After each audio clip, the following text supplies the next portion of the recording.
Firstly, I just want to say thank you to all of you people back home and people around the world that have supported me to go to the Philippines. I just got back a couple of days ago and just recovering from jet lag at the moment. Just wanted to say a few things that happened over there. I went with Crisis Response International, which is an organisation birthed out of YWAM, Youth with a Mission, who I'm volunteering for full time. And we went as a group of around 15 guys and a couple of ladies who looked after us very well. One was a nurse.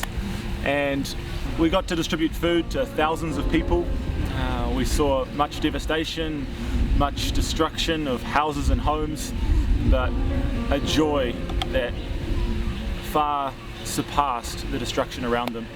And it was really cool to see how people can withstand so much, and that the Philippines is a Christian nation, and so much of that hope and that joy and that ability to endure was because of their trust in Jesus. So we got to distribute so much food. We also got to distribute, which we didn't expect, water filtration systems.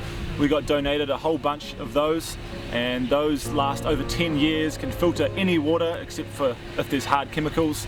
And we saw many communities rejoice as we told them and instructed them how to use them, and say that you can have clean water today. Here's the system, it's set up, put any water from the river anywhere and they can clean that out. So that was amazing. Another really important aspect was some people were starting to lose hope.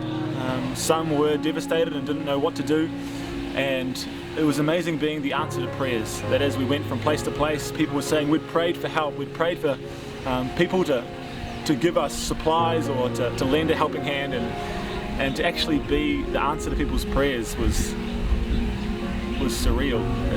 It really was hard to take in. And one of the pastors, we helped clean out his whole church so his whole church could be there on the Sunday, and he said to us, "You've restored our hope." And just knowing that by restoring a church's hope restores the community's hope, and means they can reach out and love their neighbour as the Bible commands us to do.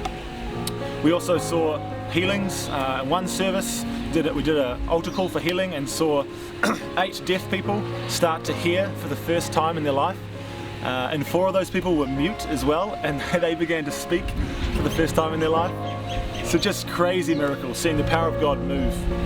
We also saw many salvations. We went to a prison and brought relief goods, the first relief goods that had ever come to that prison since the disaster.